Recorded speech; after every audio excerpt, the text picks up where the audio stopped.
Good morning, everybody. As you have heard, my name is Yamal Biel, and I'm fashionably late. That was all planned.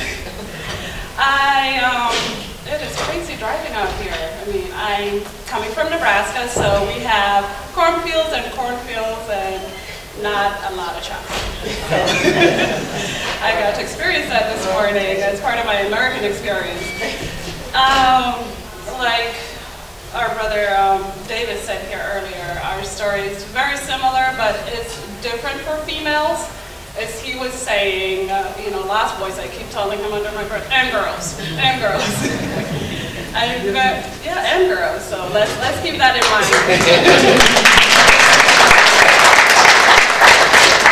So I came here fairly young and was relocated in Sioux Falls, South Dakota. That's where my American journey started, in a very small town community where the darkest skin complexion person they ever seen was me. So that was an interesting journey itself to be able to now in America identify myself racially.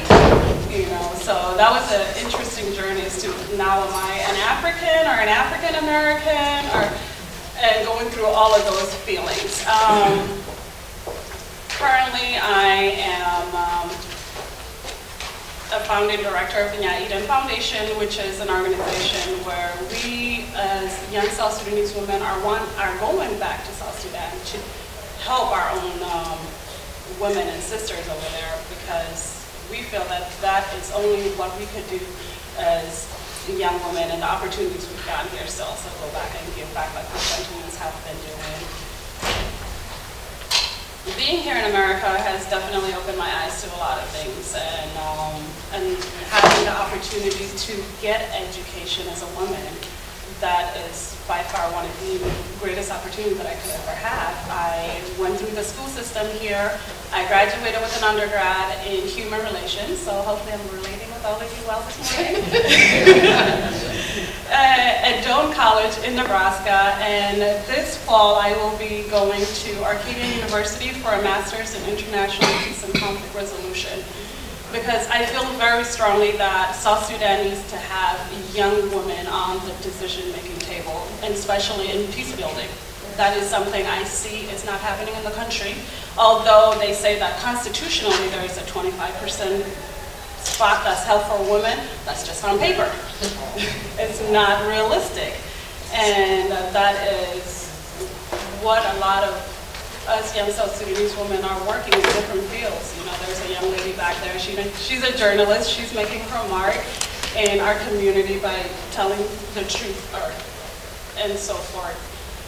So I'm just really glad to be here this morning and to also represent my gender, because we hear a lot about the lost boys, but not so much about the girls.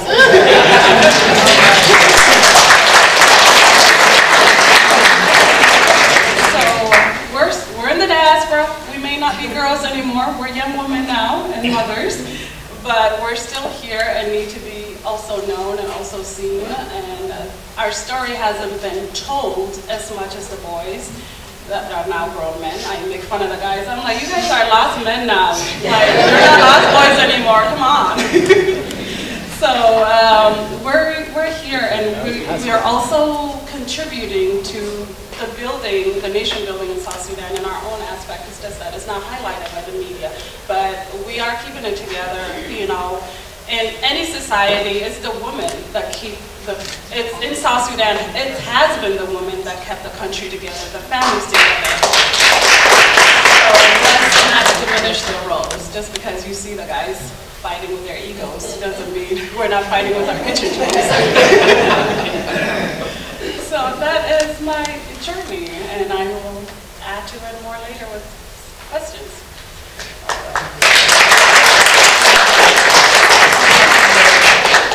Before I turn the floor over to Julius, I would like to acknowledge Representative Stacy Plaskett, who has just arrived. Please.